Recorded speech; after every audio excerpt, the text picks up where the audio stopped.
Hello and welcome. We're so glad you're here. If you're with us on Facebook or YouTube, go ahead and subscribe to get notifications when we have new videos. If you're with us on Zoom, drop a hi in the chat. We'd love to say hello back. If you're with us in person, hello, everybody. And if this is your first time here, go ahead and sign the guest book either in the lobby or at oakcliffuu.org/guest. Today's sermon is The 6 R's of Becoming Anti-Racist with Renée Brill. And on that topic, as many of you know, our church has committed not just to being non-racist, but to being actively anti-racist, an anti-racist congregation. As such, we encourage everyone to join the Widening the Circle of Concern work group at 3 p.m. on Mondays. In addition, if you are white identifying, please join our new White Anti-Racist Accountability Group, meeting every other Sunday, the 1st and 3rd at 12:15. We had our first meeting last week and it went really well. So I hope to see you next week and every other week after that. UBAR-U has a lot of great events coming up this summer. If you don't know about UBAR-U, it is a UU camp and retreat center. They're also International Dark Sky certified, which is so cool. Apparently they have a new observatory, Scott tells me. That sounds amazing, especially for the last listing I'm going to tell you. This summer, they will be offering summer family camp, genderful to use there, youth camps, young adult weekend, SWUUSI camp, and a star party. So if you want to know more about those or register for one because they just sound so amazing, go to ubaru.org. Join us today at 12:30 as we write postcards to protect trans kids. It's a postcard party. We'll be meeting over in Hope Chapel and writing to our legislators, letting them know exactly what we think about their crappy anti-LGBTQ bills. And there are a lot, so we have a lot of work to do. Join us today, Hope Chapel, 12:30. All right, we have a lot going on at church. And so if you want to know more about anything that I have said here, or if you want to know more about things that I haven't said here, just because we have so much, check out the e-blast. This week you have Widening Circle of Concern updates, like always, Workday Wednesdays, updates to board leadership. That's a big one. Jazz Jam. It is canceled today due to some sports game. It'll be back on March 12th. We also have Phoenix Rising Southwest UU Women's Conference, March 3rd through 5th. Oh, and lots of Texas UU Justice Ministry stuff. They are getting ready for their legislative action session that is coming up on March 13th. They do so much great work, so please check them out if you haven't already. All right, it is Sunday and we don't stop the fun after the service. No, we have talk back at 11:15. That is where we get together and talk about the sermon and related topics. You always get something out of it, whether you want to talk or just listen. We also have adult religious exploration with Sarah over in Charity North and on Zoom. So lots of great stuff there. If you are enjoying that sports game today, I hope you enjoy it. To you who is enjoying it and to everyone else out there, I hope that you all have a very happy Sunday.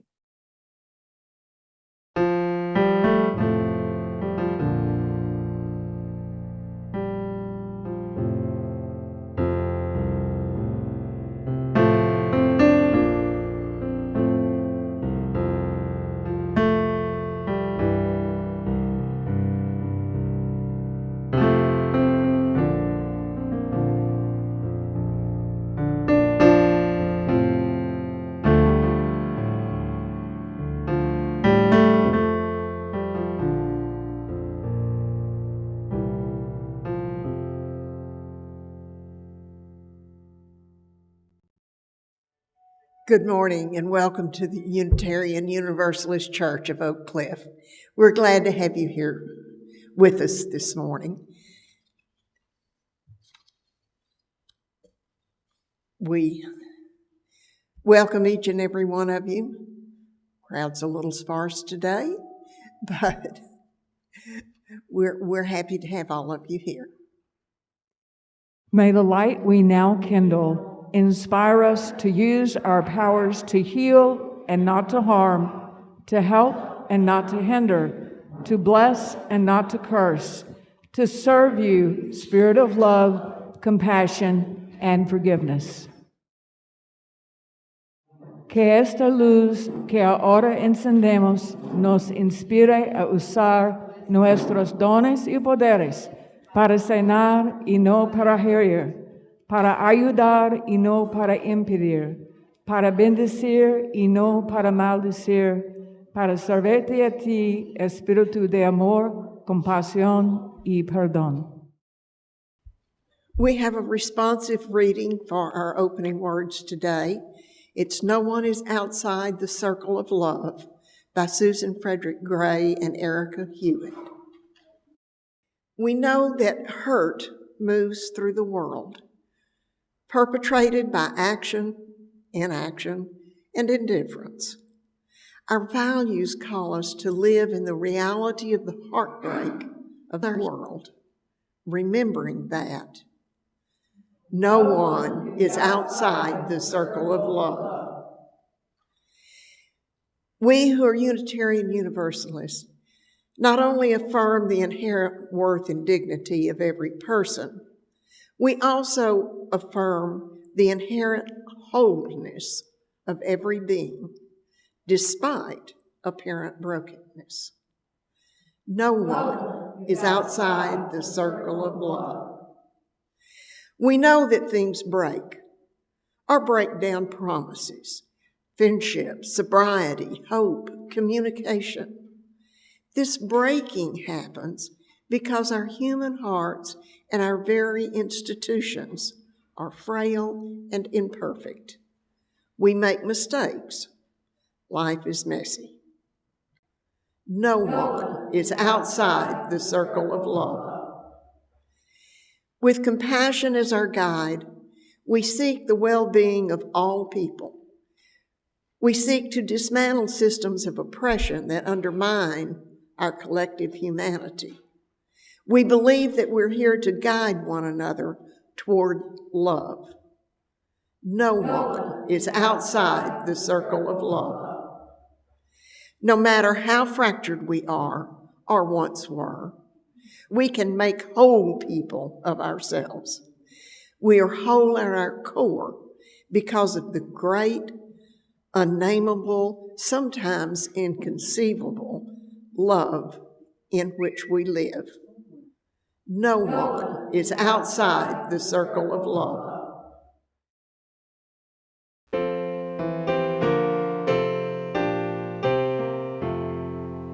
Just as long as I have breath, I must answer yes to life.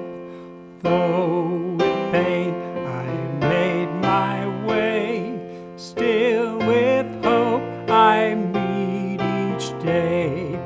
If they ask what I did well, tell them I said yes to life. Just as long as vision lasts, I must answer yes to truth. In my dream and in my dark, always that elusive spark. If they ask what I did well, tell them I said yes to truth. Just as long as my heart beats, I must answer yes to love. Disappointment pierced me through, still I kept on loving you. If they ask what I did best, tell them I said yes to love. As a community, we share with one another both our joys and our sorrows. For our joys are expanded and enhanced by sharing, and frequently our sorrows and pain can be lightened by sharing our burdens.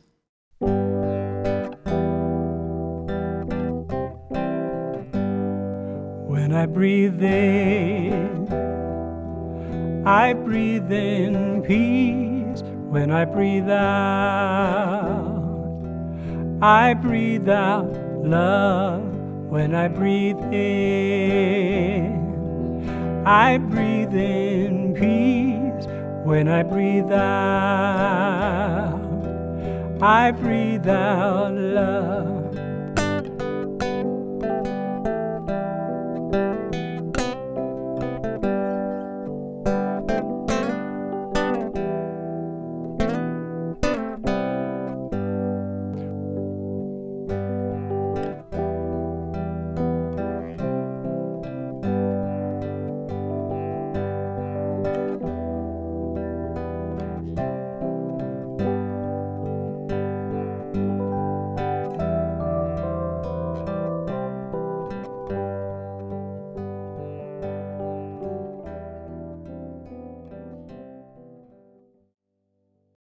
And we also share our joys.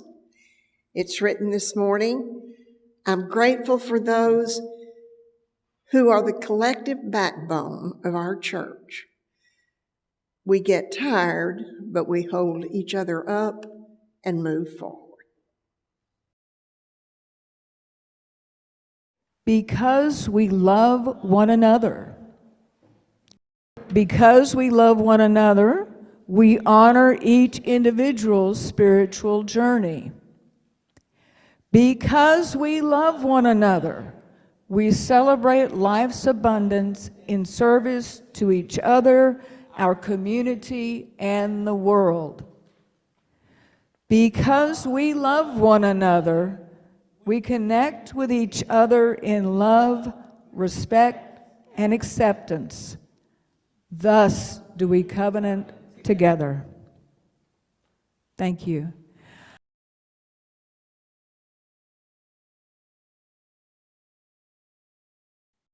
Good morning, and welcome to the White Supremacy Mountains.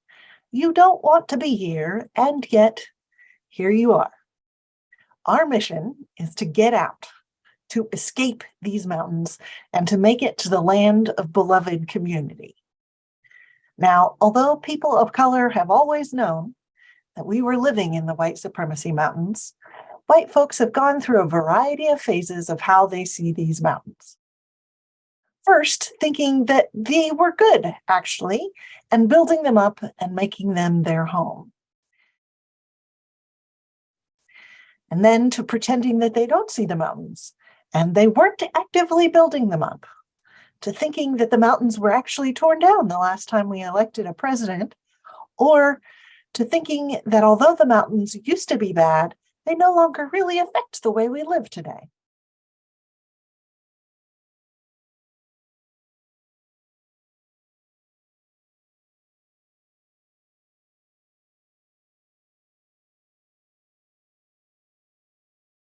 But now we realize that we do not want to live in the White Supremacy Mountains, and we realize that we do in fact live here.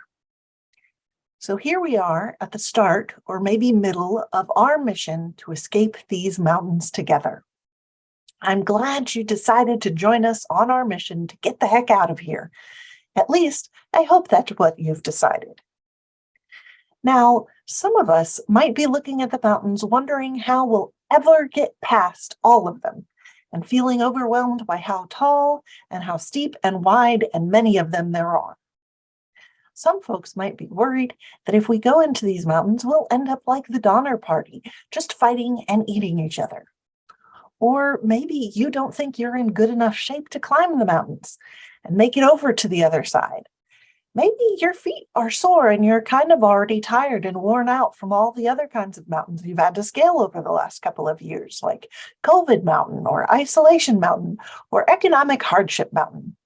You may be able to tell from my general level of disheveledness that I have been climbing Mommy Mountain mostly all night long. The good news is that these mountains are too big to run up, so we aren't going to try to do that. But if we go too slow, we won't make it to the next rest stop before we run out of food. Essentially, we want to push a boulder over the crest of the hill before we stop to rest. Otherwise, that boulder will roll back down the way we came, crushing us on the way, and we will have to start again at the beginning. In fact, if you've been trying to escape the white supremacy mountains for a while, that may feel quite familiar to you. It might feel like that's exactly what we've been doing over and over again. So let's get this boulder to the top of the hill together. That way, at least next time, after we take a rest, we can climb a new mountain instead of the one we've been climbing for the last 100 or so years. The good news is that there's lots of guides that we can follow to chart our path along this terrain. This week, I've been both reading and listening to the Racial Healing Handbook, practical activities to help you challenge privilege, confront systemic racism, and engage in collective healing by Dr. Annalise Singh, PhD, LPC. The Racial Healing Handbook uses a framework for becoming anti-racist developed by Tema Okun based on her own journey to becoming anti-racist as a white person. Tema Okun lists 6 responsibilities that white people can practice in their anti-racist journey. Read, reflect, remember, risk, rejection, and relationship. I'd like to read an excerpt from the Racial Healing Handbook that describes these 6 R's of anti-racist practice. First, read. Read and educate yourself on the effects, impacts, and other structures of racism. Second, reflect. Reflect on what this education means for you as someone developing a white anti-racist identity, such as identifying new ways to challenge everyday racism and work on racial justice initiatives. 3, remember. Remember how you participate in the thoughts, beliefs, and actions that uphold racism, whether you intend to or not, and how you forget that racism exists. Identify internalized racial attitudes you have about people of color. 4, take risks to challenge racism when you see it, or realize when you're participating in it. Interrupt racial stereotypes when you hear them, and support people of color in your personal and professional settings when they speak about their experiences with racism. 5, rejection.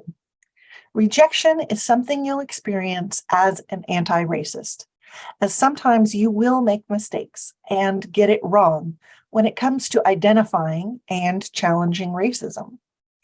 Because of your white privilege, it will sometimes be tough to identify how something you are doing may be harmful to people of color. And people of color may reject what you are saying, and even more so, hold you accountable for these missteps. Learn to understand and accept rejection. People of color have justified anger around racism, and they may reject you or white people harshly because of it. If this happens, understand that this is the product of their treatment at the hands of a racist system. Don't take it personally.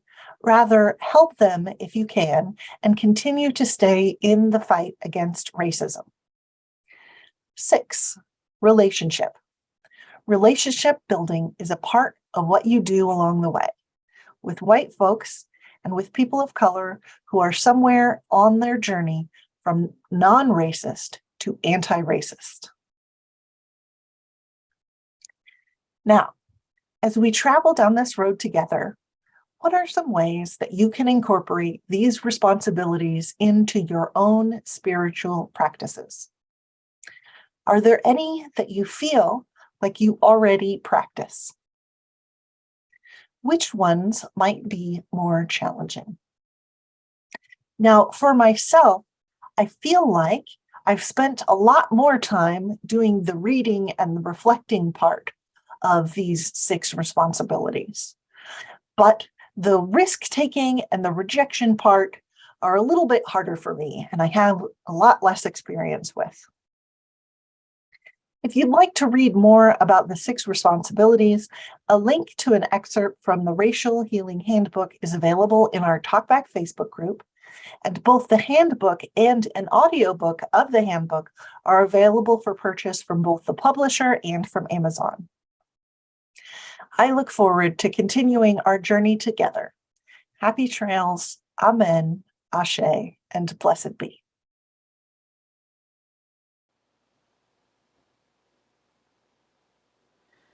There is more love somewhere. There is more love somewhere. I'm gonna keep on till I find it. There is more love somewhere. There is more hope somewhere. There is more hope somewhere. I'm gonna keep on till I find it. There is more hope somewhere. There is more peace somewhere. There is more peace somewhere.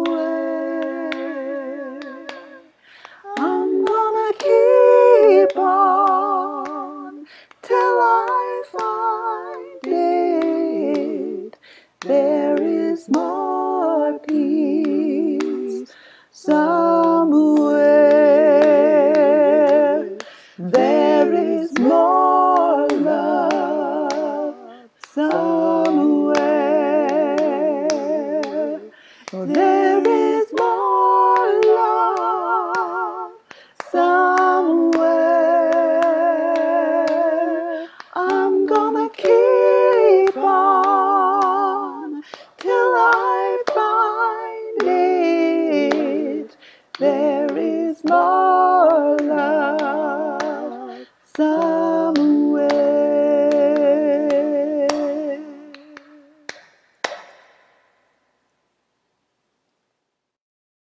Join me in reciting the Widening the Circle of Concern covenant. We, the Unitarian Universalist Church of Oak Cliff, commit ourselves to the study and dismantling of racism and oppression within our congregation. We commit our congregation and ourselves to the work of anti-racism and anti-oppression. We commit ourselves to listening, to learning, and to action. When we fail, we commit ourselves to trying again and again. We covenant to begin this work and to continue until all of us can truly say that we are a beloved community of justice, equity, and compassion.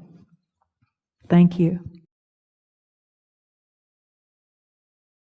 I'm here to introduce you to a man. He's an American, He was a hero. His name was Harold Brown. Anyone hear about him? No one. Which is sad. He passed away a couple weeks ago.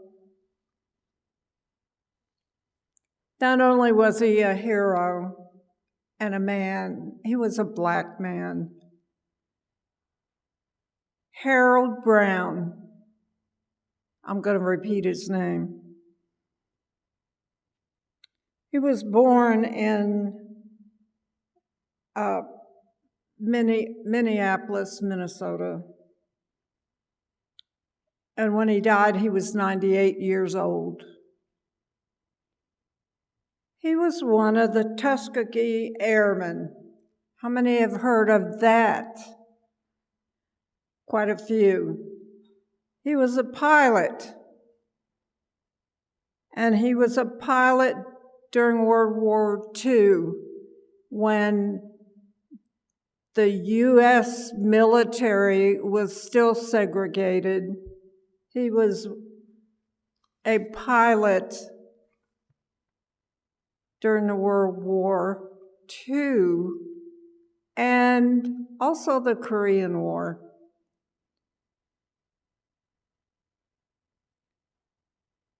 He was part of the 332nd Fighter Group, which meant that these fighter pilots protected bombers when they were bombing Germany during World War II. This man flew 30 missions, and he was eventually shot down in German-held territory. It was close to the end of the war. He was in a POW camp for 2 months. 2 months. And the Germans actually saved him from being lynched when he went down. Even over there.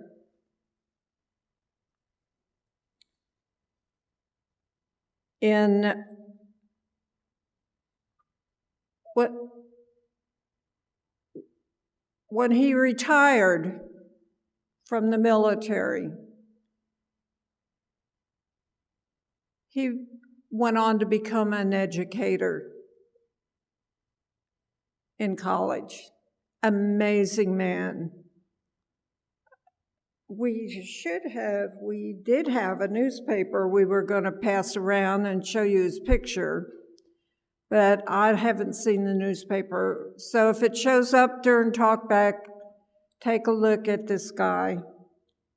He's a real American hero. In 2007, he received a Congressional Gold Medal, and he was inducted into the Minnesota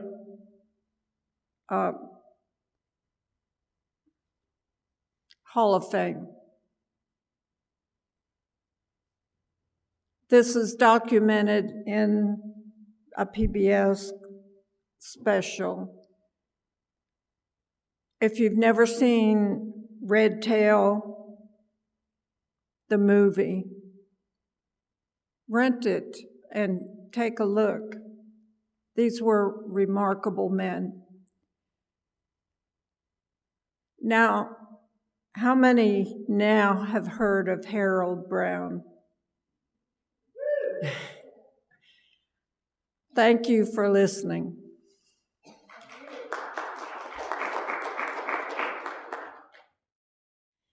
Let there be an offering to sustain this place that so many of us hold sacred and very special.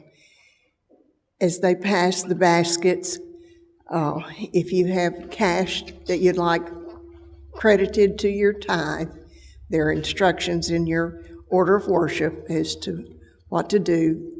There are also numerous ways to donate to our church.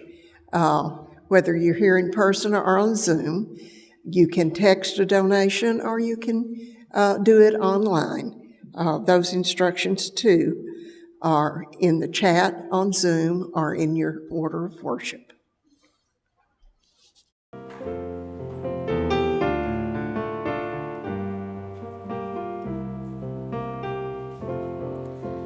From you I receive, to you I give. Together we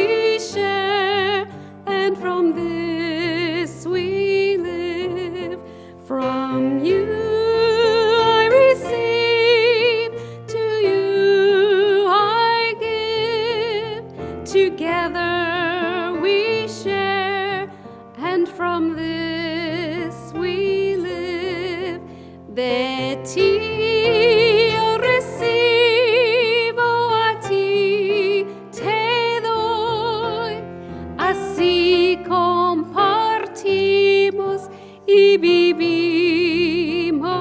hoy. De ti yo recibo, a ti te doy, así compartimos y vivimos hoy. Closing words by Robert F. Kaufman, Loving and Responsible Action. We have come together to share our deepest concerns, speaking and singing words of inspiration and hope. We have committed ourselves to do what we can do to ease the burdens of those who suffer, to stand for decency and compassion. We have pledged to work for a more wholesome environment for us and for all the generations that will follow. But these are just words. The hymns we sing are just songs. All our reflections are just idle thoughts. When we convert them all into loving and responsible action throughout the week, then and only then will this morning become what we want it to be, a time of worship. We extinguish this flame, but not the light of truth, the warmth of community, or the fire of commitment. These we carry in our hearts until we are together again. Extinguimos esta llama, pero no la luz de la verdad, el calor de comunidad o el fuego de nuestro compromiso. Estos los llevaremos en el corazón hasta que estemos juntos otra vez. Thank you. Turn and greet your neighbors now. And if you will, hang around for our talk back afterwards. We just kind of sit in a circle and chat, starting with the sermon usually, and we see where the conversation goes. Thank you and have a good week.